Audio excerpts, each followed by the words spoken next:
Bonjour à tous, on se retrouve pour un nouvel épisode de Fairy Tail. Aujourd'hui, l'épisode 3 de la quête de 100 ans. Alors, donc dans cet épisode, on va en apprendre un peu plus sur le dragon des mers. Alors, du coup, je confirme, c'est pas moi qui ai fait une erreur, c'est plutôt une erreur de l'animé là pour le coup. Parce que donc, quand on nous l'a présenté, quand Elftheria nous a présenté le dragon des mers, il nous l'a appelé Mercphobia. Mais dans l'épisode 2, on nous l'a présenté sous le nom de Suijin. Bah, en fait, il a les deux, sans qu'on ait vraiment de justification, d'explication sur pourquoi il y a deux noms, c'est quoi la différence, le pourquoi du comment, quoi.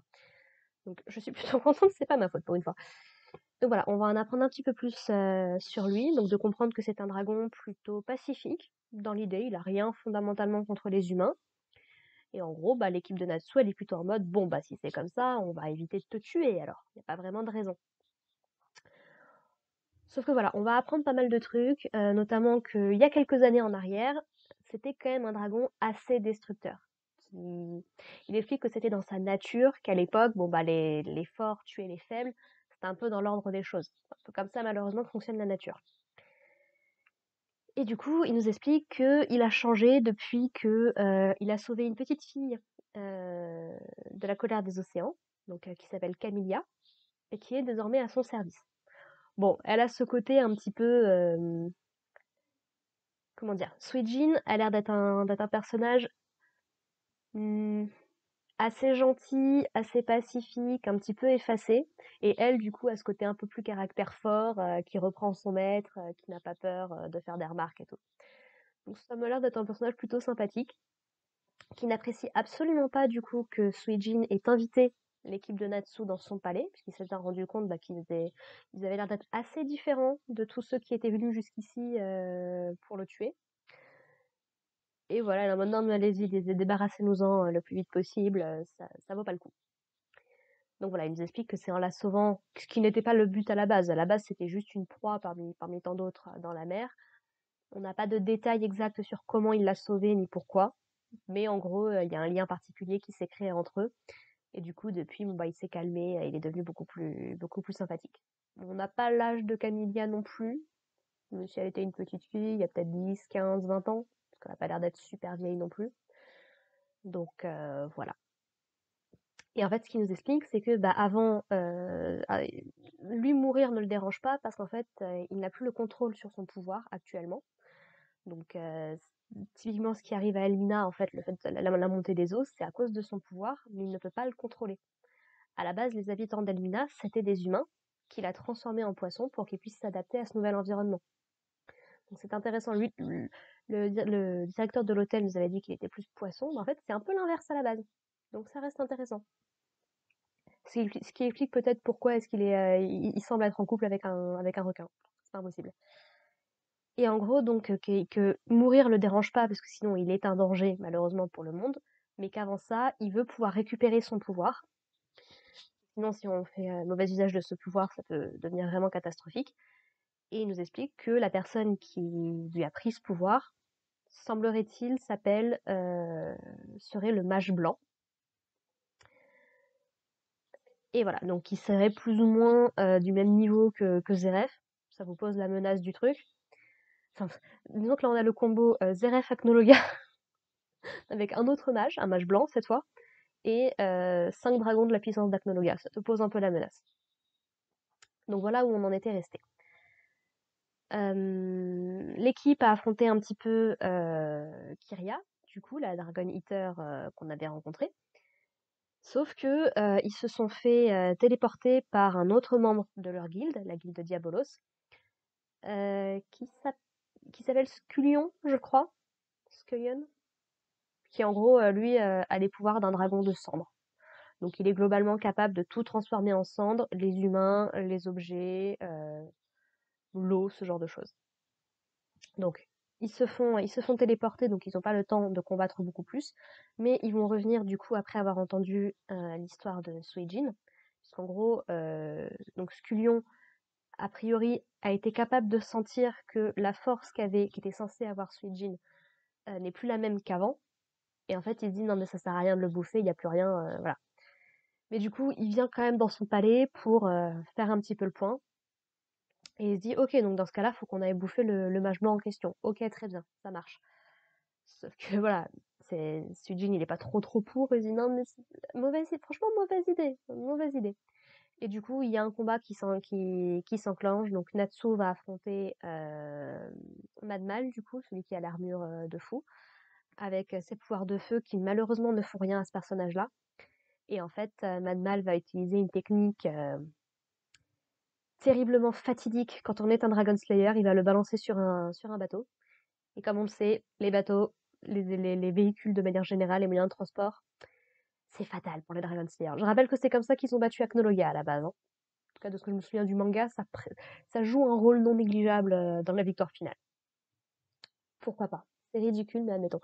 Et Mad Mal, en revanche, n'a pas l'air d'être affecté par cet état. Donc ça laisse sous-entendre il laisse sous-entendre que cette génération 5 de Dragon Slayer n'est pas affectée par ce genre de truc, contrairement aux générations précédentes. Donc que ce soit Laxus ou que ce soit Sting et Rogue, a priori, étaient aussi affectés par tout ça.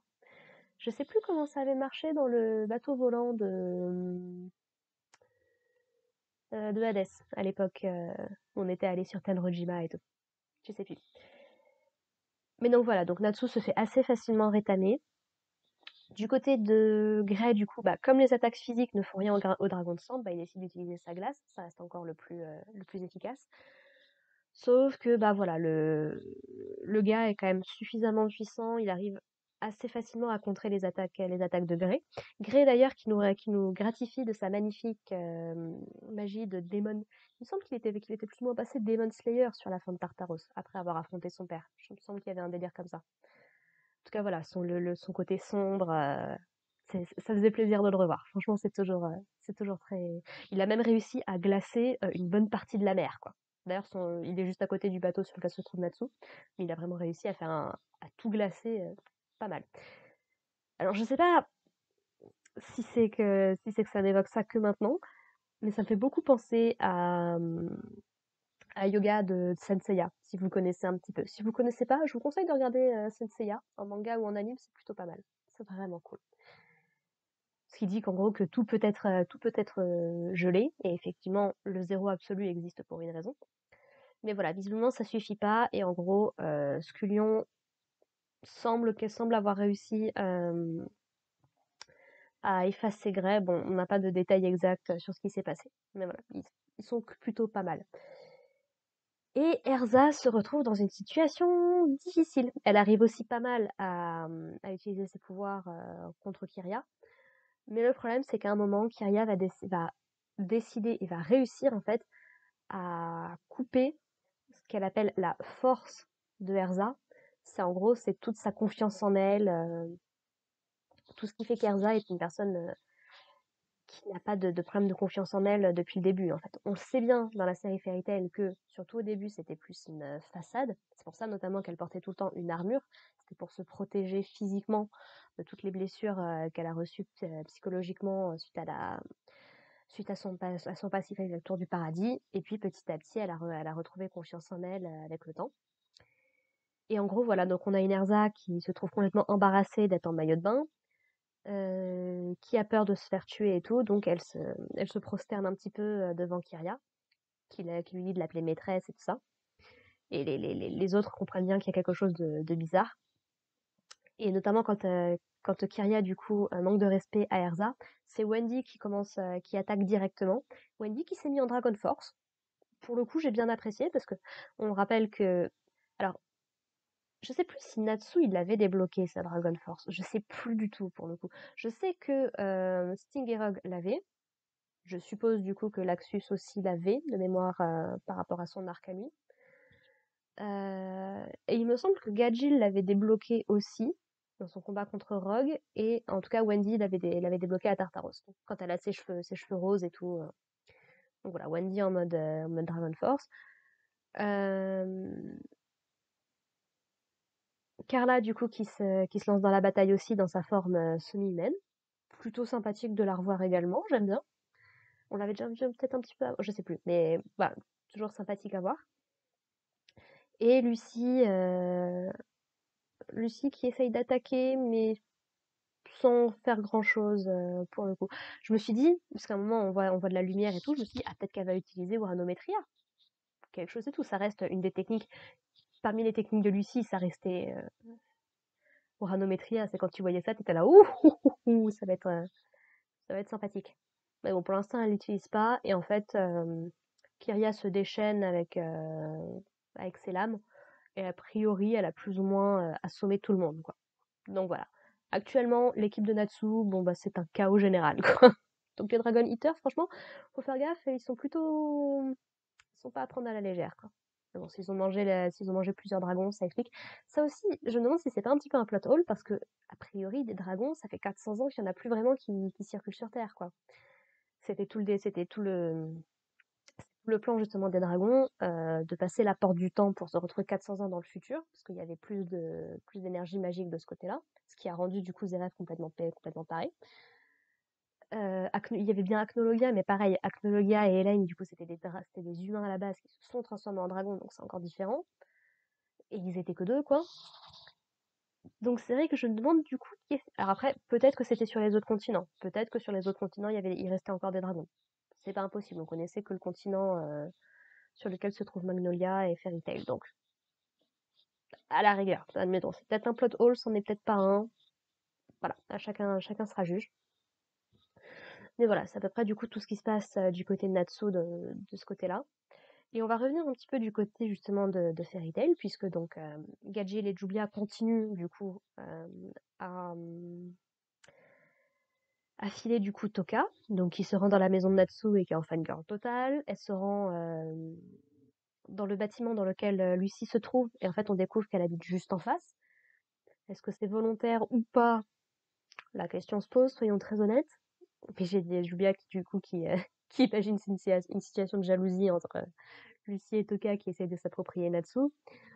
Julia a d'ailleurs l'occasion de voir un petit peu à quoi ça ressemble quand elle est en fangirl totale sur Grey. Et bon, ça a pas l'air de la rendre super joasse. Donc voilà, justement, ils observent un petit peu depuis la fenêtre, et alors qu'elle est en train de se déshabiller, ils tombent tous les deux. Et du coup, tu te retrouves avec Gajeel au-dessus de Julia, pile au moment où Levi passe. Et on sait pas très bien si elle le prend sérieusement ou pas, mais voilà, c'est embarras total pour tout le monde. Et disons que Levi, elle est un petit peu agacée, elle est un petit peu frustrée du comportement de Gajeel, parce qu'elle dit, non mais on n'espionne pas une camarade, c'est pas comme ça que ça se passe. Mais Gajeel lui répond, bah oui, mais moi c'était comment quand je suis arrivée à Fairy Tail? C'était un petit peu plus compliqué. Et elle lui dit, oui mais c'était compliqué quand t'es arrivée, tout le monde, ça allait vraiment mal et tout ça. Je rappelle quand même que a rejoint, Gajeel et Julia d'ailleurs, ont rejoint Fairy Tail après avoir attaqué les membres de Fairy Tail. Après la tentative de kidnapping sur Lucie, hein. Je rappelle, notamment, je rappelle qu'il avait complètement suspendu Levi, Jet et Droy à un arbre et qu'ils avaient complètement défoncé. C'était un petit peu une situation particulière quand même, Gajeel.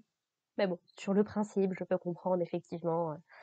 Disons qu'il essaye de protéger Levi, mais bon, c'est Gajeel, donc il s'y prend un petit peu à sa manière, c'est pas toujours foufou.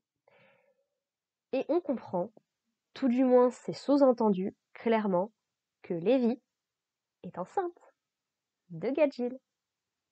Et ça, pour le coup, j'apprécie beaucoup, puisque je sais plus si c'était dans Fairy Tail même ou si c'était dans un spin-off, mais on avait déjà vu les enfants de Gajeel et Levi.